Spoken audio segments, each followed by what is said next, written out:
our stories are the same. None of us have the same story. It depends on the curl of your hair, where you grew up, whether you grew up with your mother or your father, what neighborhood. Every single one of our stories are different. So I think that being said, the question of assimilation, even the way the question was kind of framed, well, they're giving up this, they just want more of that.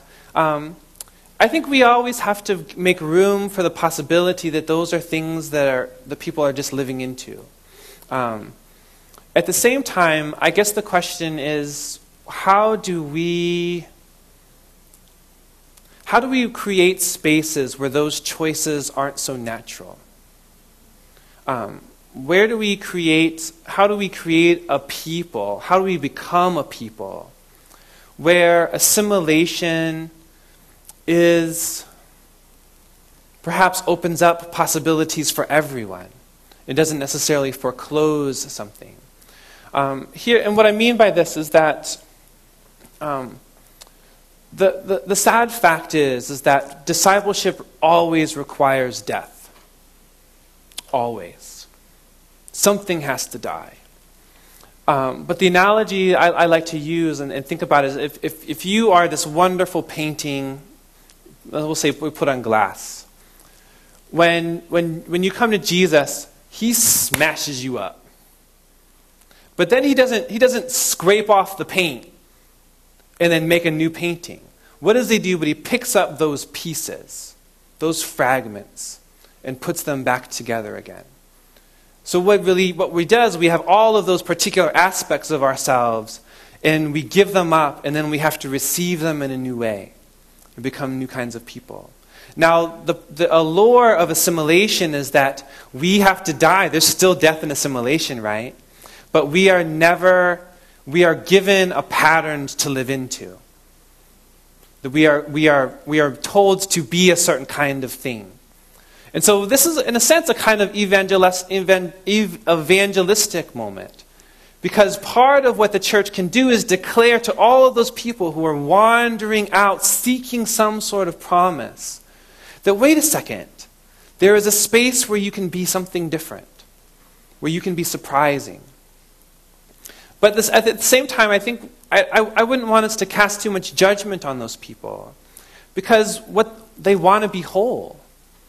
And one of the realities of our world is that whiteness looks really, really good, because nobody ever asked you where you came from.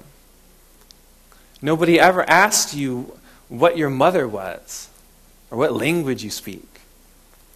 Or, God forbid, if you got your visa. Nobody pulls you over regularly, right? So that's a wonderful world. And so I don't think we should shame people for hoping for that. But I think in some ways we should feel deeply convicted because the church has offered no alternative. No small oasis of possibility. And that's on us. That's on us.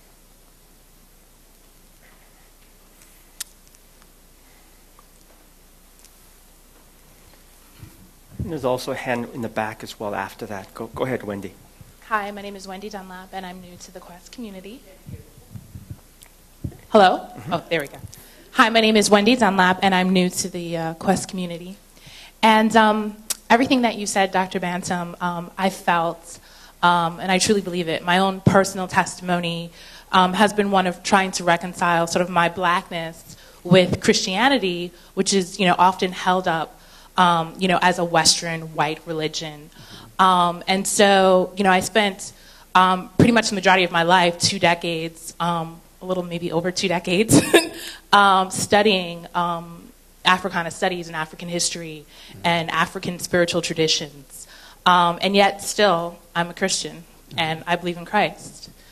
And so I hear what you're saying in terms of embracing sort of that hybridity.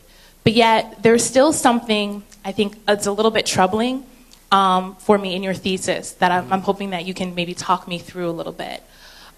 Because this sense of hybridity, I think, is not unique, and maybe it is, to biracial individuals in this country.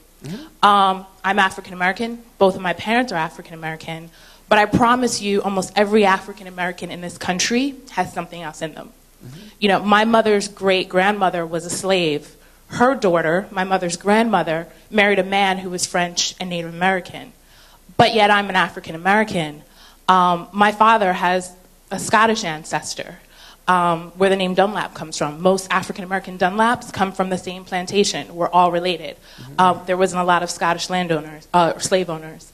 So I think that's kind of what I think troubles me a little bit, where you talk about being biracial and having a white parent and a black parent, and having to choose. But I think it's a conflict that every African American deals with.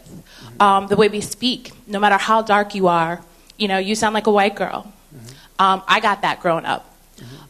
If you're in honors classes, you think you're better than us. I got that growing up. I've had cousins who were lighter than me, both black parents, and they were considered prettier because their hair was straighter and their eyes were lighter. So I think it's what you're talking about, for me anyway, is not necessarily unique to being biracial, but it's being of color in this country. No, I think you're absolutely right. I mean, part of what there's two aspects. One is I think again this idea of mulatto is really a device to help us see how race works much more broadly, right? So the interracial body is a body that makes visible all of these other things in the way that very much you're saying. What you're talking about is this idea of racial performativity, right? Of discipleship, of what it looks like to be a certain thing. Now, but what's unique about our particular moment, whereas, yes, hybridity is everywhere, nobody's got pure anything. The idea of purity is itself a complete construction.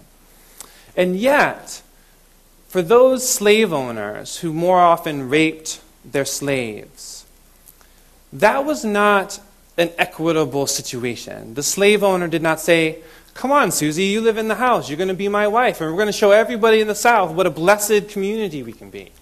It was not happening, right? She was still a slave, always a slave. Her children were black children. Now, in our contemporary situation, it's a little bit different. I grew up in a house with my white mother and my black father. I went to Easton, Maryland.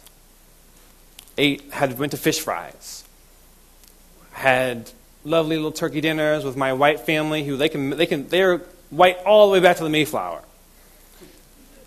like literally.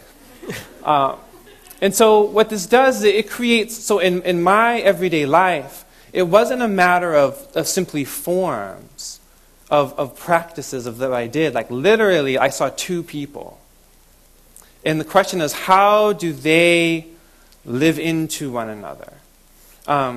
Now again, I'm not trying to suggest that this is the only instance of hybridity, but I think it is a unique instance of hybridity.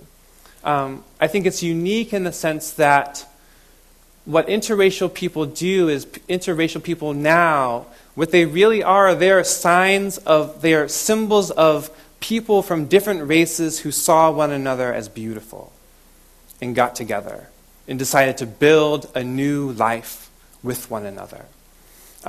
So this is very different than in the hybridity of the slaves, where interracial children were either A, an economic benefit, or B, simply a byproduct of power and violent desire. Interracial people now in a contemporary society are more, I would say, frankly, more complicated. That we signify something a little different. But I think the racial reality that you're pointing to is like we're born, plopped into that racial reality. A racial reality that says that you're black and I'm kind of in between. Or that other people can't be this. Poor Eminem. Poor Eminem. Right? Always. He's going to be white forever. And there's nothing you can do about it. Right? So we're born into that reality. And so part of the question is to say, how can the church transform that and make something different? And so, and not necessarily bypass hybridity, but in this very way, maybe make hybridity something very different. Perhaps something even more dangerous than simply racial hybridity. Because the hybridity of flesh and spirit, that